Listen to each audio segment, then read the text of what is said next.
Before I started my podcast, before I started to actually record the thoughts that were going on in my head, my ideology never changed.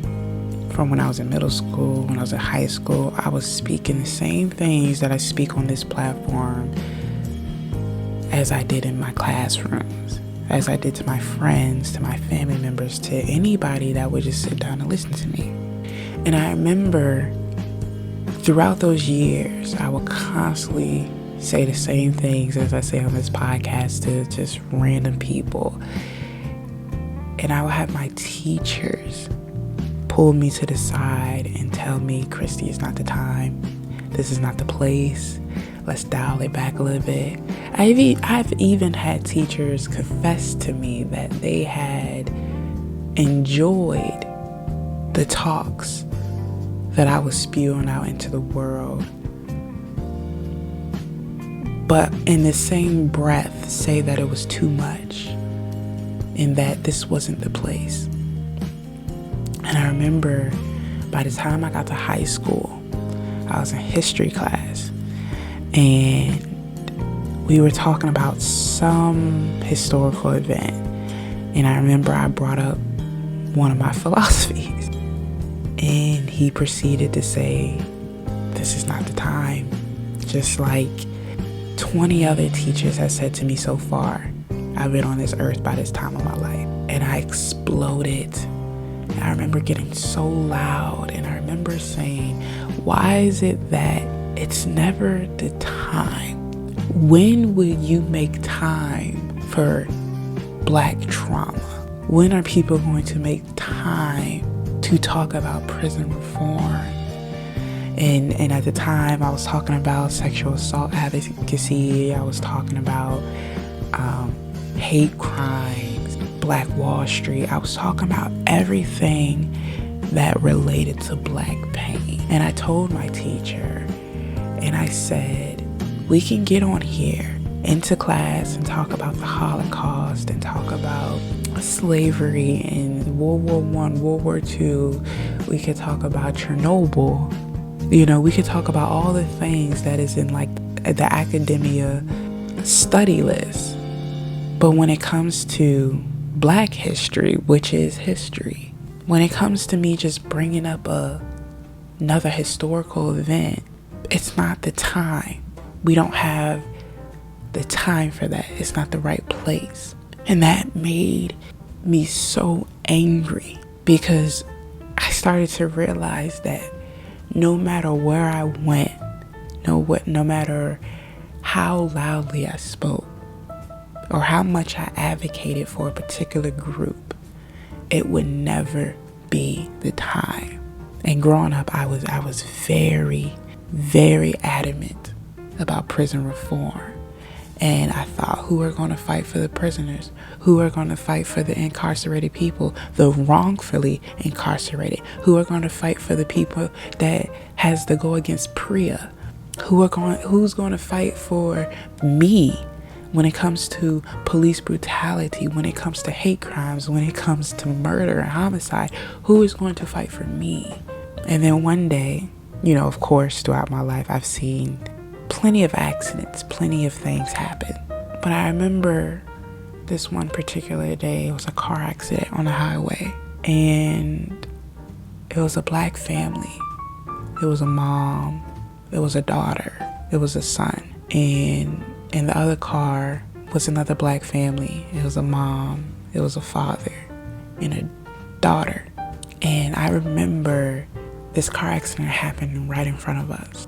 And the kids, they were crying so loud, screaming, not because they were in pain, but because this traumatic situation just happened to them and they were at the age where they couldn't comprehend it. So the only emotion they could bring out was just tears. And I remember the Black parents of both families consoling their kids, trying to let them know everything was okay, trying to let them know to breathe, that, look, mommy, daddy's fine, like, we're okay, we're going to be okay.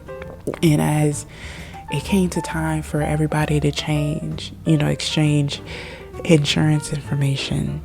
There was like a group of 15 white people standing on the sideline, recording, taking pictures, just staring. They weren't helping. They weren't trying to push the cars out of the middle of the road. They weren't trying to help console these crying kids. But they just stood there and watched as if it was some type of zoo. They watched as if it was a movie, a reality TV show going on in front of their eyes. And they were waiting for somebody to say cut, and everybody was just going to walk away. Luckily, both families were okay. The kids turned out to be okay, and they got settled down. And after the accident happened, those white people, I watched them walk away. And I sat there baffled as I looked at them admire Black trauma as if it was entertainment. And it bothered me because when it comes to white fragility, when it comes to white trauma, a white woman crying, a white man crying, white children crying, I've seen people stop.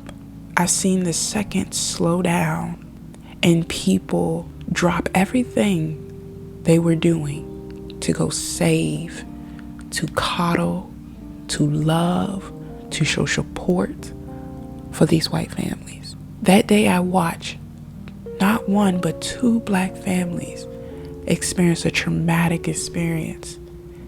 And there was not one of those people in the crowd that offered to help with the kids, offered to help with pushing the cars out of the way, offered to help with calling the police. It was just, they stood there and they watched and they admired, and it felt like at that moment we were all in a circus and they were waiting for us to do tricks. And then it reminded me of how many white people, and I don't want to say all of them, but how many white people go to these third world countries and they take photos of kids in these impoverished situations, and then they just come back to America or come back to their country, post them on Instagram, and during that time of their trip they did nothing for these kids. They did nothing for these people struggling. And that's what bothers me, is that when you go home to your warm bed and to the shower that you have, to the food that you have, these people still have nothing.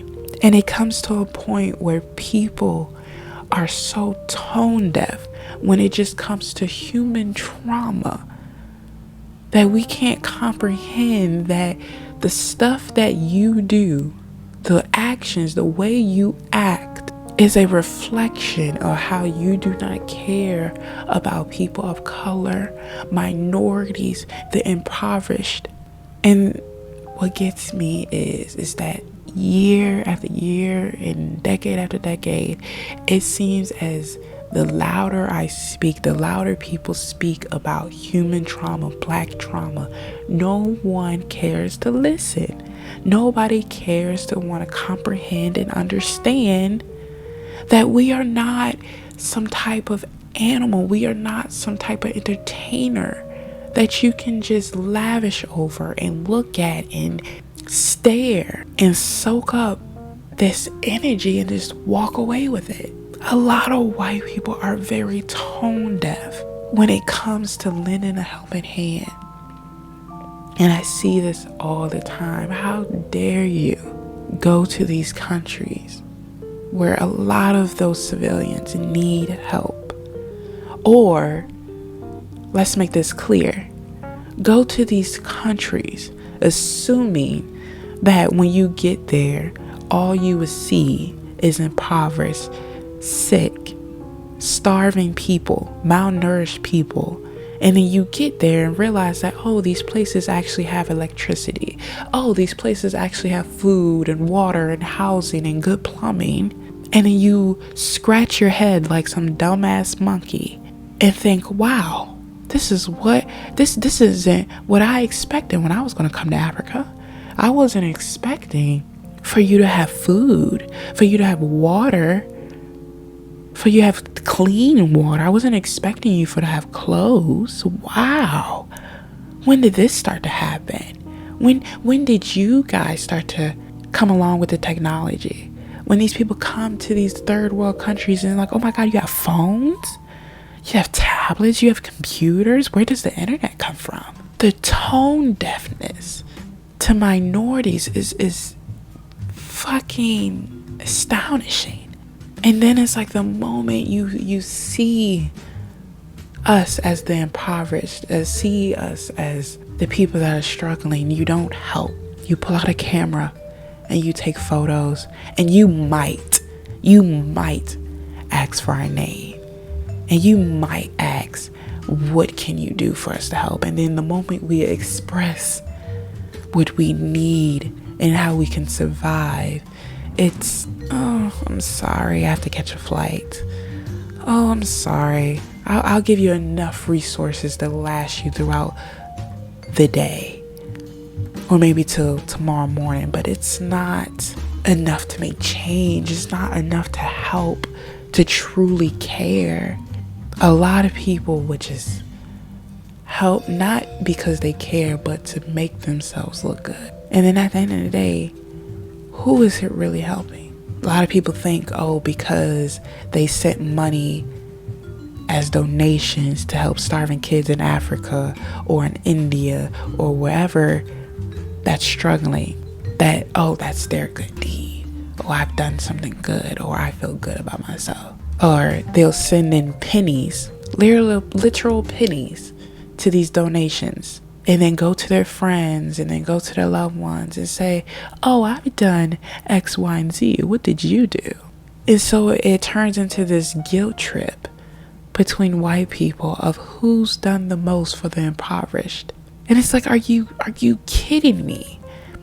Are you kidding me? We might be impoverished. We might not have money. We might not have food and clothes and whatever you think we might not have.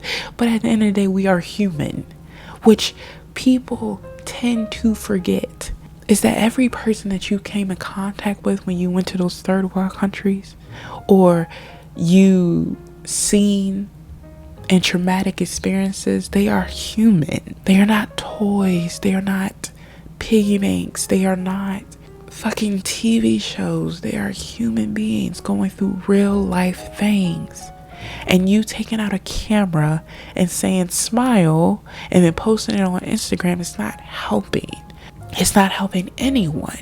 And so I ask again, when it's time for me to talk about these situations, these groups, these organizations, and I'm constantly told to be quiet and to hush up and to relax and it's not the time. When will it be a time where Black trauma, where human trauma is treated with the same respect as somebody with white fragility, as somebody that has white trauma? When are Black people allowed to have the same decency, common courtesy as a white person? That is what I've been trying to speak for the last 20 years, since middle school, since high school, is when are we allowed to speak? When are we allowed to be seen and not be some type of Make-A-Wish Foundation? When can we be the topic of a situation and not in a tone deafness scenario, but be the topic of a situation because you truly want to talk about us and hear from us and understand us? The sad thing about it is I really, deep down in my heart, feel like no matter how much time any person of color spends on this topic, or screams or throws tantrums about human rights, common courtesy, decency, I feel like no matter how much we beg for white people to just stop being so disgusting when it comes to how they see us.